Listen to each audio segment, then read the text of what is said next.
Good morning বন্ধুরা, তোমরা কেমন আছো? আশা করি তোমরা সবাই ভালো আছো। যে যেখান থেকে আমার ভিডিওটা দেখছো তাদেরকে জানাই অনেক অনেক ভালোবাসা। সকালবেলা থেকেই ব্লগটা আজকে স্টার্ট করলাম, আর ঘড়িতে বাজে এখন ওই 8:30 কি 9:15 বাজে। আর আমি কিন্তু এতটা বেলা করে উঠিনি, আমি উঠেছি কিন্তু আরও আধ ঘন্টা 1.25 ঘন্টা আগে। কিন্তু ব্লগটা একটু শুরু করলাম দেরি করে, কারণ ঠান্ডার মধ্যে ঘুম ভেঙেছিল, কিন্তু কম্বলের তলায় শুয়ে এপাশ ওপাশ করছিলাম। তারপর তোমাদের দাদাভাই ডাক দিল, তারপর অনেক কষ্টে কম্বল সরিয়ে তারপর উঠলাম। উঠেই লাগছিল শীত, তো সেই জন্যই দেখো ফ্যালনের এই নাইটিটা পরলাম। আর এটা তো আমার মা দিয়েছে, তোমাদের তো বলেইছিলাম যেটা আমার মা দিয়েছে। আমার মা না ফুলাতার এরকম পরতে পারে না, তো শীতকাল তো মা দিয়েছিল, তো আমার অনেক উপকারী হলো। এটা পরলে বেশ গরমও লাগে, আর ঠান্ডার মধ্যে না ওরকম নাইটি, শুধু নাইটি পরে না একদম কোনো কাজ করা যায় না। যাই হোক, এটা এখন যখন বাসি বাসন কোসন মাজলাম, তারপরে জামা কাপড় কাচবো, ঘর মুছবো, তাহলে এটা আমাকে সেই কেচেই দিতে হবে। কারণ ভাই এই এঁঠোকাটা বাসন নোংরা কাজ করে ভাই সেই জামা কাপড় পরে আবার রান্না বান্না করা, ও ভাই আমার দ্বারা হবে না। তো যাই হোক, সকালবেলাতে কদিন ধরে বাসন মাজতে এখন প্রচণ্ড কষ্ট হচ্ছে। তার একটাই কারণ, এত ঠান্ডা পড়েছে, হাত পা না আমার পুরো সিঁথিয়ে উঠছে, এত ঠান্ডা পড়েছে। তো যাই হোক, এখানে বাসন মাজলাম, আর মেজে দেখো টেবিলটা একটু সাবান দিয়ে মুছছি, কারণ আজকে আমাদের আবার নিরামিষ রান্না আছে, তো সেই জন্যে টেবিলটা সাবান দিয়ে মুছছি। কারণ মাছকচি রান্না ছিল, তো সেই জন্যে রাত্রিবেলা করে তো আর হয় না, কারণ অনেকটা রাত হয়ে যায় আমাদের রুটি করে খেতে দিতে। আর সত্যি কথা, রাত্রিবেলায় খাওয়া দাওয়ার পর আর ইচ্ছা করে না তখন রান্নাঘরে গ্যাস মোছা বা টেবিল মোছা এগুলো করে আসতে। অনেকে আছে কিন্তু রাতে রাতে এই কাজগুলো সেরে রাখে, কিন্তু গরমকাল হলে করে নিতাম। যেহেতু শীতকাল, সেই জন্য কিন্তু আর করে উঠতে একদম পারছি না, তো সেই জন্য ভাবলাম চলো সকালবেলাতেই করি। তো যাই হোক, সকালবেলাতেই এখন করছি। আর বাবু নিচে এসেছিলো, তাই বাবুকে বললাম, বাবু একটু ভিডিওটা করে দে। ওই যে বললাম, কেউ একটা ভিডিওটা করে দিলে অনেকটা সুবিধা হয়। তো যাই হোক, টেবিলটা ভালো করে সাবান দিয়ে স্কচ ব্রাইট দিয়ে ভালো করে একদম পরিষ্কার করলাম, কারণ যতই হোক মাছকোচের না একটা আঠালো আঠালো তেল কাস্টের নোংরা থাকে, তো সেই কারণের জন্যে সাবান দিয়ে মুছলাম। তারপর বাসন কোসনগুলো, প্রচুর বাসন ছিল। আর নিরামিষ দিন হলে কী হবে, আমিষ যেহেতু হয়েছে, চুবড়ি টুবড়ি থেকে শুরু করে প্রেশার কুকার, প্রচুর বাসন ছিল, প্রচুর বাসন। তো যাই হোক, সমস্ত বাসনগুলোকে মাজলাম। তারপর দেখো এখানে চলে এলাম গ্যাস মুছতে, গ্যাসটা একটু সাবান দিয়ে মুছলাম, মুছে নিলাম, কারণ কালকে রাত্রিবেলা সব মাছের রান্নাবান্না না সব গরম করা হয়েছিল, তো সেই জন্য আমি গ্যাসটা আবার মুছছি। নয়তো এমনিতে তো সকালবেলা দুপুরবেলা রান্নাবান্না কমপ্লিট হওয়ার পর কিন্তু আমি প্রতিদিন গ্যাস ট্যাস মুছে নিই, কিন্তু যেহেতু ওই যে আমিষ রান্নার আবার গরম টরম করা হয়েছে, সেই জন্যে কিন্তু আমাকে আবার ডবল করে এখন গ্যাসটা একটু মুছতে হলো। তো যাই হোক, এইগুলো করলাম। তারপর দেখো সোজা ঘর-টরগুলো মুছলাম, যেটা আমি রোজ সকালবেলা করি। ঘর মোছার ভিডিওটা তোমাদের কাছে শেয়ার করতে পারলাম না। ঘর মুছে সোজা চলে এলাম ছাদে রোদেতে জামাকাপড় কাচতে। আর এখন তো ছাদেতেই রোদে জামাকাপড় কাচি, কারণ ঠান্ডার মধ্যে এখন আর বাথরুমে আমি কাচা ধোয়া কিচ্ছু করতে পারছি না। প্রচণ্ড ঠান্ডা বাথরুমে। তা গরম জল বসালাম, চান করব। তো গরম জল বসিয়ে দিয়ে এখানে কাচতে বসে গেছি। আর আমি কিন্তু আগের দিন এগুলো সমস্ত ভিজিয়ে রেখেছিলাম। আর ভিজিয়ে রাখলে কী হয় বলো তো, জামাকাপড়গুলো তাড়াতাড়ি করে ধোয়া কাচা হয়ে যায়। আর নয়তো সকালবেলা ভিজিয়ে কাচতে আরও যেন দেরি হয়। তো সেই জন্যে ভেবেছি, এবার থেকে যদি জামাকাপড় মোটামুটি বেশি থাকে, তো আগের দিন ভিজিয়ে রাখবো। দুপুর ভিজিয়ে রাখবো, পরের দিন সকালবেলা উঠে জলে ধুয়ে মেলে দেবো, একদম পরিষ্কার হয়ে যাবে। তো যাই হোক, এখানে সমস্ত ঝপাঝপ কাছে। আর আমাদের ছাদের কলটা নতুন লাগিয়েছে, তো তার জন্য ছাদের কলটা এখন খুব মানে মানে ভালো করে জল পড়ে, যার জন্য ধুতেও অনেকটা তাড়াতাড়ি হয়। আর বাথরুমের কলটা আবার কী হয়েছে কে জানে, বাথরুমের কলটা কিন্তু একদম ভালো করে জল পড়ছে না। তো তোমাদের দাদাভাইকে বলেছি বাথরুমের কলটা একটু চেঞ্জ করে দাও, কারণ এরপর আবার গরমকাল পড়লে তখন তোমার বাথরুমেই কাচতে হবে। ছাদের এই রোদে কিন্তু গরমে কিছুতেই তখন কাচা যাবে না। তো যাই হোক, এখানে এখন কাচা ধোয়া করে ঝপাঝপ মেলি, কারণ আমি সত্যি কথা বলতে কি, সকাল থেকে উঠে জলের কাজ এত করতে হয়, প্রচণ্ড, সত্যি কথা প্রচণ্ড ঠান্ডা লাগে, প্রচণ্ড এত ঠান্ডা লাগে, তোমাদের বলে বোঝাতে পারবো না।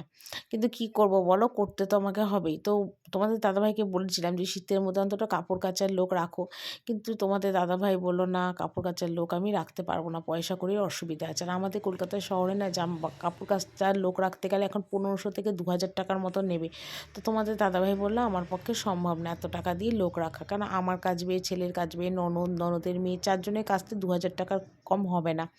তো সেই জন্য ও লোক রাখতে পারবে না। তো আমার একটাই চিন্তা, আগের বছর তো আমার প্রচণ্ড শরীর খারাপ হয়েছিল, ডিসেম্বর থেকেই শরীরটা খারাপ ছিল। তারপর জানুয়ারি মাস থেকে মানে প্রথম মানে পয়লা জানুয়ারির পর থেকে আমি এত ভুগেছি। তারপর তো আমার জন্ডিস ধরা পড়লো। শরীরটা প্রচণ্ড খারাপ গেছে। মানে অন্তত মে, জুন মাস অবধি আমার শরীরটা প্রচণ্ডই খারাপ গেছে। তো তার মধ্যে সমস্ত কিছু করেছি। আর আমি তো আগে খুবই মোটা-সোটা শরীর ছিল। কিন্তু আমার জন্ডিস হওয়ার পর থেকে, লিভারের প্রবলেম হওয়ার পর থেকে আমার কিন্তু অনেক খাওয়া-দাওয়া বন্ধ হয়ে গেছে। আর তার জন্য কিন্তু শরীরটা আমার একদম রোগা হয়ে গেছে। আগে আমার ৭২ কিলোর মতো ওজন ছিল, আর এখন হয়ে গেছে আমার ৫৫ কিলো ওজন। তাহলে ভাবো এক ধাক্কায় শরীর কতটা খারাপ হলে মানুষের এতটা ওয়েট লস হতে পারে। তো যাই হোক, তো সেই জন্য না একটু আমার ভয় লাগে মানে এই জলের কাজগুলো করতে। মানে এই আর নিচে এসে তাড়াতাড়ি করে ভাত বসালাম, ভাত বসিয়ে তরকারিগুলো কেটে নিলাম।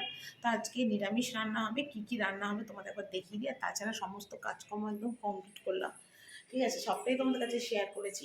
তো চলো কী রান্না করবো, কী কেটে নিলাম সেটা আগে দেখে নাও। দেখো ফুলকপি আলু ছোট ছোট করে কেটেছি, যেটা এখন বাবুকে ভাত দিয়ে খেতে দেবো। ফুলকপি আলু ভাজা আর ভাত। আর এটা হবে ফুলকপি আলুর রসা। এই যে বড় বড় করে আলু ঠালু কেটে একদম বড় বড় করে ফুলকপি কেটেছি, ঠিক আছে।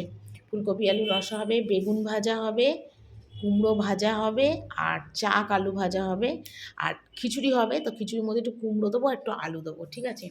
তো এগুলো কেটে কুটে গুছালাম। আর এখানে তো খিচুড়ির জল রেডি করে রেখেছি। এই যে গোবিন্দভোগ চাল আর এই ডাল, আর খিচুড়ির ডাল ভাজবো, কড়াই গরম হয়ে গেছে, আর ভাত বসিয়েছি, ভাত আলু সিদ্ধ। তো আর চলো রান্নাটা কমপ্লিট করে নিই। রান্না বান্না তো এখনো কমপ্লিট হয়নি। নিচে ফুলকপি আলুটা বসিয়ে মানে ভাজছিলাম, ভাজতে ভাজতে গ্যাস নিভিয়ে আবার ওপরে এলাম। এসে তোমার ওই যে বাবুকে গরম জল বসালাম, বাবু স্নান করবে। আর ছাদ ভর্তি আজকে জামা কাপড়, 3 দিন জামা কাপড় কাচিনি, তার নমুনা। কত জামা কাপড় দেখেছো, মা গো মা, পুরো ছাদ ভর্তি। ছাদের একটা দড়ি ফাঁকা নেই, পুরো দড়ি ভর্তি। তোমাদের আবার দেখিয়েও দিলাম। তো চলো বাবু স্নান করুক, জল বসিয়ে যাই, গিয়ে রান্নাটা সারি, নিতে আবার বাবুকে গরম জল দিতে আসতে হবে। আর তারপরে এই জামা কাপড়গুলো এখন তুলে যাই, এখন রোদ পড়ে গেছে, বারান্দার দড়ি দিয়ে সব মেলে দিই। তো বাবুকে স্নানের জল দিয়ে নিচে এলাম। আর এসে দেখো ফুলকপি আলুটা নুন হলুদ দিয়ে মানে ভেজে নিয়েছি। আর এখানে দেখো আদা বাটা, জিরে গুঁড়ো, ধনে গুঁড়ো, কাশ্মীর লঙ্কার গুঁড়ো, ঝাল লঙ্কার গুঁড়ো, নুন, মিষ্টি সব কিছু দিলাম। একটু ধনে পাতা দিলাম যাতে ফুলকপিটা দেখতেও ভালো লাগে আর খেতেও যেন ভালো লাগে। তার এখানে দেখো একটু গরম মশলা গুঁড়ো, টমেটো সস, নুন, মিষ্টি সব এক জায়গায় করে রেখেছিলাম, কারণ এক হাতে ক্যামেরা ধরতে হয় তো, আর এক হাতে আমার দিতে খুব অসুবিধা হয়, কারণ আমার যেহেতু ফোনের স্ট্যান্ড নেই, তো সেই জন্য আমার অনেকটা অসুবিধা হয়। তো যাই হোক, এখানে দেখো ভালো করে মশলাটা কষিয়ে ফুলকপি আলুটা দিলাম। এবার দিয়ে একটু জল দিয়ে আবার ভালো করে কষাচ্ছি, যাতে মশলাটা পুড়ে না যায়। তারপর ভালো করে কষিয়ে তারপরে এটার মধ্যে দিয়ে দেবো একদম সুন্দর করে জল। আর আজকের ফুলকপিটা কিন্তু দারুণ খেতে হয়েছিলো। আর আমার তো এরকম ফুলকপি আলুর রোস্ট খেতে দারুণ লাগে। আর মানে ভাত দিয়েও ভাল লাগে, ডাল দিয়ে, নিরামিষ ডাল দিয়েও ভাল লাগে। তারপর তোমার আলু, রুটি, পরোটা, লুচি সব কিছুর সাথে কিন্তু দারুণ খেতে লাগে। তো যাই হোক, এখানে কিন্তু ভালো করে একদম ফুলকপিটা দিয়ে ভালো করে কষিয়ে নিলাম। কষিয়ে নিয়ে তারপরে এটার মধ্যে জল দেবো। হ্যাঁ, একটুখানি কিন্তু গরম মশলা গুঁড়োও দিয়েছিলাম, যেটা তোমাদের বলতে ভুলে গেছি। তো যাই হোক, তারপরে এটা ভালো করে কষালাম, কষিয়ে মধ্যে জল দিলাম, দিয়ে ফুলকপিটা বসিয়ে দিয়ে চলে এলাম এখানে বাসন গুছোতে। সকালবেলায় যা বাসন মেজেছিলাম সেগুলো গুছোনোর পালা। ফুলকপিটাও হতে থাকবে, আর এদিকে আমার হাতের কাজগুলো আমি সেরে নিচ্ছি। টুকিটাকি কিছু বাসন আছে সেগুলোও মাজবো, আর এই বাসনগুলোও গুছিয়ে নিচ্ছি। তো এইভাবে আমি কাজগুলো সেরে নিই একটার পর একটা, আমার তাতে অনেকটা সুবিধাও হয়ে যায়। তো যাই হোক, আর এমনিতে তো মোটামুটি সকালবেলাতেই সমস্ত কাজ যেহেতু সেরে ফেলি, সেই জন্য আর বেলাতে আর এক্সট্রা কোনো কাজ কিন্তু আমার আর থাকে না। এটাই আমার একটা বিশাল সুবিধা যাকে বলে। আর এখন কাজকর্ম সেরে ঘরে গিয়ে হয়তো একটু রেস্ট নেবো, বা ফোন ঘাঁটবো, বা মার সাথে একটু কথা বলবো। তার মধ্যেই কিন্তু বাবু চলে আসবে আবার ঠাকুর ঘর থেকে, কেন ও গেছে ওর ঠাকুমার সাথে আবার ঠাকুর ঘরে। অনেক দিন পরেই গেল, কারণ আমার শাশুড়ির এখন শরীরটা বেশি ভালো যায় না, তাই। তোমাদের রান্নাটা দেখিয়ে দিই। এখানে দেখো প্লেন ভাত আলু সিদ্ধ করেছি, আর এখানে দেখো ফুলকপি আলু একদম ঘন ঘন করে মাখা মাখা করে একটা রসা করেছি। এখানে আলু ভাজা, বেগুন ভাজা, আর কুমড়ো ভাজা করেছি, তবে কিছুটা খাওয়া হয়েছে। আর এখানে করেছি দেখো খিচুড়ি, কুমড়ো দিয়ে আলু দিয়ে খিচুড়ি। তো এই ছিল আজকে আমার দুপুরের রান্না। তো দেখো সন্ধ্যাবেলাতে একটু চাউমিন করছি। সবাই বলল যে একটু চাউমিন করো, চাউমিন দিয়ে ফুলকপি আলু দিয়ে ক্যাপসিকাম দিয়ে একটু চাউমিন করার জন্য। তো সেই জন্য দেখো এখানে ফুলকপি আলু কেটে নিয়েছি, আর এটাকে এখন ভাজবো। আর এখানে ক্যাপসিকাম কেটে নিয়েছি। তো তোমাদের দাদাভাইও বলল যে একটু চাউমিন করো। তো ঘড়িতে মোটামুটি আমার 7:30 মতন বাজে। তো চাউমিনটা করছি, ওই অল্প অল্প করে সবাই একটু টিফিনে খাবে, তো সেই জন্যই করছি। তো মোটামুটি ঘড়িতে বাজে এখন ৯টা ৯:৩০, নিচে এলাম। মানে চাউমিন-টাউমিন আমরা খেলাম। আর এখানে দেখো একটু লুচি করব। তার জন্য দেখো ছোট, ছোট করে লুচির গোলা করলাম। তো সবাই বলছে একটু লুচি খাবে। তো সেই জন্যই আজকে লুচিটা করছি ফুলকপি আলু দিয়ে খাবে বলে। আর ওদিকে দেখো লুকিয়ে, লুকিয়ে ক্যামেরায় ভিডিও করছি। তোমাদের দাদাভাই লুচি ভাজছে আর আমি এখানে বসে, বসে ভিডিও করছি। তো এখানে দেখো লুচি করছি, তবে খুব বেশি একটা লুচি করছি না, অল্প কটাই করছি লুচি। আর আমি খাবো রুটি, কারণ আমি লুচি খাবো না, আর খেলেও একটা লুচি খাবো। তো অন্যবার একটু বেশি করেই লুচি করি। তো এখানে দেখো তোমাদের দাদাভাই লুচিটা ভাজছে। আর তোমাদের দাদাভাই খুব সুন্দর লুচি ভাজে, সেই জন্য যখনই লুচি টুচি করার হয় ওই লুচিটা ভাজে। আর ফুলকপি আলুর তো কড়াই রয়েছে, তো ওটা দিয়েই আমরা আজকে লুচিটা খাবো। আর ফুলকপি আলু দিয়ে কিন্তু লুচি খেতে কিন্তু দারুণ লাগে, আর অনেক দিন ধরে ভীষণ খাওয়ার ইচ্ছে ছিল, তো তার জন্যেই কিন্তু করা। তো বিশেষ করে ছেলে খুব ভালোবাসে বলেই আরও লুচিটা আমি করি। আর এখানে দেখো আজকে কিন্তু ক্যামেরার সামনে তোমাদের দাদাভাইকে দেখিয়ে দিলাম, কারণ তোমরাও হয়তো ভাবো যে তুমি একা ভিডিও করো।